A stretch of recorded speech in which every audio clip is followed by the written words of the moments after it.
Alright, so I was in the market and I was hunting for the best budget smartphone in this $200 price segment. And I saw this Infinix Zero 40 and I was like, wait a minute. I was so confused because I had just reviewed the Infinix Note 40 Pro, which is also one of the best budget smartphone in this price range. And I've also reviewed the Tecno Common 30, which is also a killer smartphone for its price. And at that point, I felt like I was stuck in the never-ending cycle of best budget smartphone. But then this smartphone showed up and I was like, wow. Oh, okay. Damn. All at the same time. It was like my brain had a software update mid-review. So friends, if you are planning on buying yourself a shiny new budget smartphone, you better watch this review till the end because, well, obviously, you want the best one, right? Alright, I'm kidding. Just watch this review till the end to see everything for yourself. And yeah, if you're new here, then please smash that subscribe button and press the bell icon to never miss a review video like this one. Alright, my dearest friends, the first thing you'll notice is that massive camera bump housing 3 cameras. And guess what? They're all real.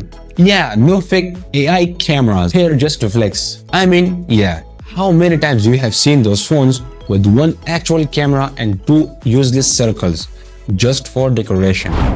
But not this one. Now let's talk about the feel. This Infinix Zero 40 smartphone actually feels premium in hand, lightweighted at just 180 grams, rounded edges, and this matte finish on the back, chef's kiss. It's got a beautiful two-tone effect. Tilt it and you will see a bottom part pop with color. And oh, the camera bump, it has this sleek silvering around it. And honestly, that's my favorite part of the whole design. It just adds that expensive touch, even though we are talking budget here. Now for buttons and ports, everything's conventionally placed. You got all 3 buttons on the right side, a USB Type-C port, SIM tray, microphone, and a speaker grill at the bottom. And up top, another speaker and an infrared port. And so yes, you can pretend to be a wizard, controlling your TV with just your phone. But wait, things get really interesting when you flip the phone and look at the display. Trust me, you're gonna love this part. So the Infinix Zero 40 rocks a huge 6.78 inches curved AMOLED Full HD Plus display with an adaptive 120Hz refresh rate and a crazy fast 360Hz touch sampling rate. And let me tell you, the display is buttery smooth. Scrolling feels like slicing through air. No lag, no stutter, just pure smoothness. And this display has 1300 nits of peak brightness. That means you can comfortably use this phone under direct sunlight without squinting like you're trying to read an ancient scroll. Plus, you got 2 color styles, bright and original. Personally, I'm a fan of original mode. It keeps the colors from getting overboard with saturation, giving a more natural, pleasing tone. Now, let's talk about the content watching. I have tested Netflix, YouTube, and a bunch of other online content. And let me tell you, the picture quality is chef's kiss. With a 90.3% screen to body ratio and a 395 ppi density, the phone is basically a portable home theater. I mean, I've been to movies, blasted songs, and even rewatched some of my favorite seasons.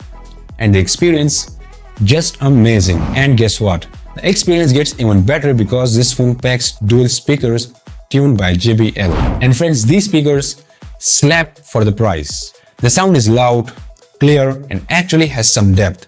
None of that 10K audio you get with most budget smartphones.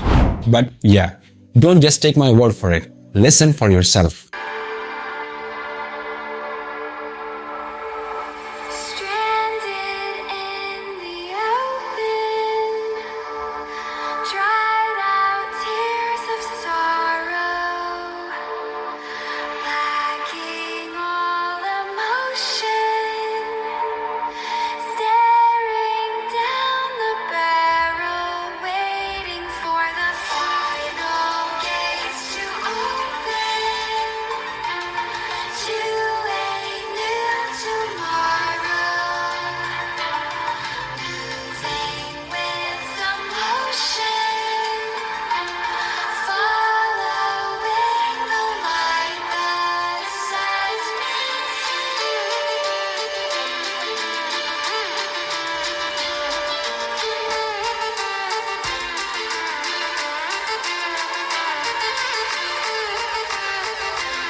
Pretty solid, right? But you know what's even more exciting?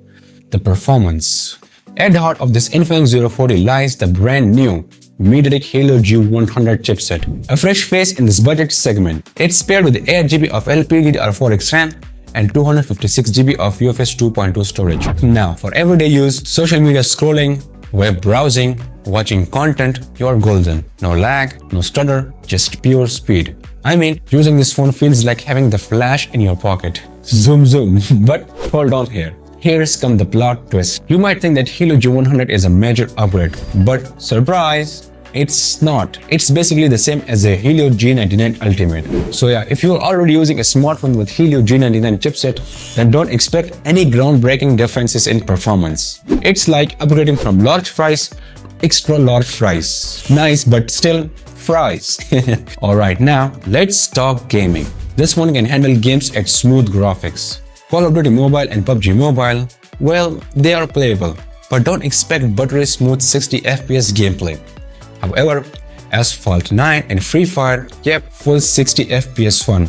And honestly, for $200 price point, that's pretty solid. But gamers, don't worry. I will be testing this smartphone in detail for my full gaming review. So stay tuned for that because I'll be dropping that video in a couple of days. So if you don't want to miss it, you know what to do. Now, one of the key reasons that this smartphone feels so smooth is its OS. The Infinix Zero 40 is running on XOS 14, which is based on Android 14 operating system. And if you've used an Infinix smartphone before, the experience will feel very similar.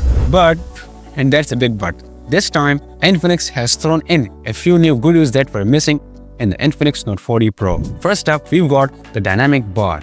It shows your recording status, charging animation, media player, and a few other things. In terms of productivity features, Infinix has stepped up its game. The Smart Panel lets you open 3 apps simultaneously, making multitasking super efficient. Then there's floating windows, which allows you to keep up hovering on the screen while you work on something else. And if you love customization, then you will be happy to know that XOS 14 offers plenty of it, from lock screen tweaks to home screen layouts and themes, letting you personalize the smartphone just the way you like it. Oh, and we also got this Folex AI assistant, which is actually pretty handy. It's not ChatGPT, but lol, it gets the job done. Now, here is something super important. This smartphone is guaranteed of 2 years of major OS updates. So it's got some future proofing backed in. But its battery life is the real cherry on top. The Infinix Zero 40 comes with a 5000 mAh battery. And let me tell you, it's a beast. So, with normal use, this thing just refuses to die and easily lasts 2 days. But if you're like me, watching YouTube for hours, doom scrolling through social media, and gaming till your fingers hurt, then yeah, you will kill it in a day. But even then, 7+ hours to 8 hours of screen on time, that's pretty wild for a budget smartphone. But when the smartphone finally runs out of juice, then the 45-watt charger brings it back to life. And guess what? You got 3 different charging modes. Hypercharging is like, zoom, I'm back, while the low temperature charging is more like, chill, I've got this.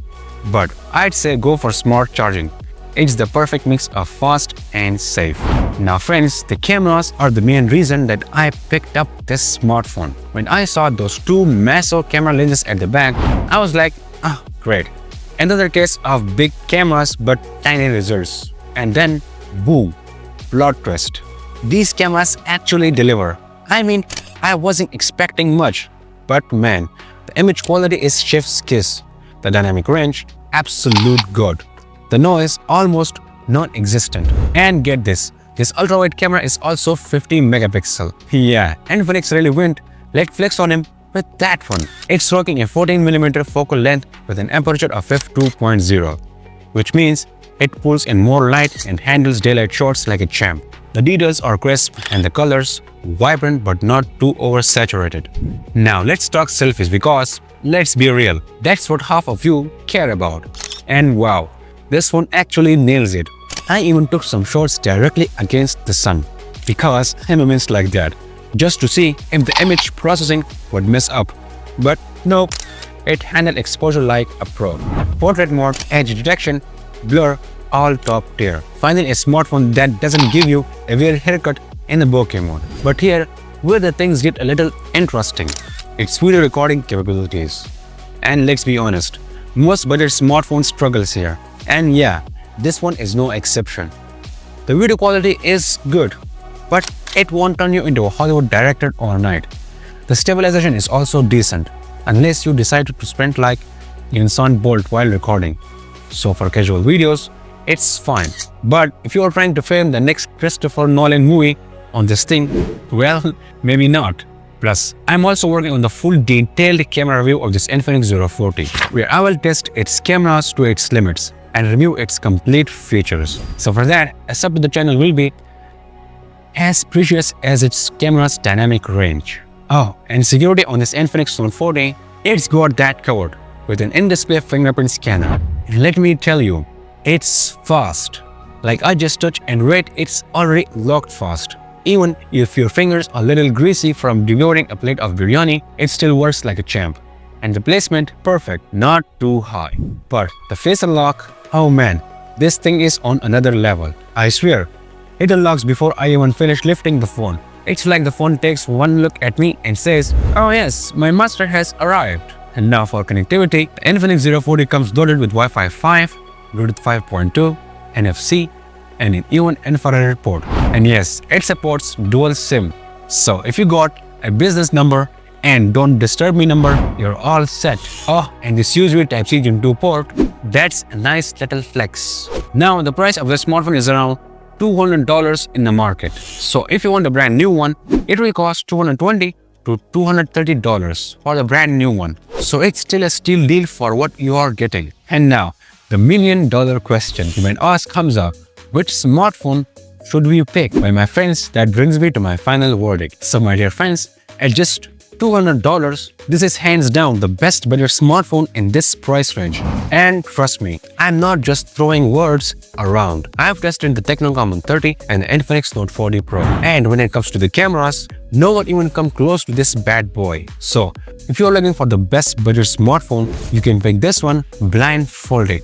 And I 100% recommend it at this price point. Now, I know what you're thinking, that Hamza, didn't you recommend the Infinix Note 40 Pro and the Tecno Common 30? Well, yes, hear me out. If you want to save $50, just go for the Tecno Common 30.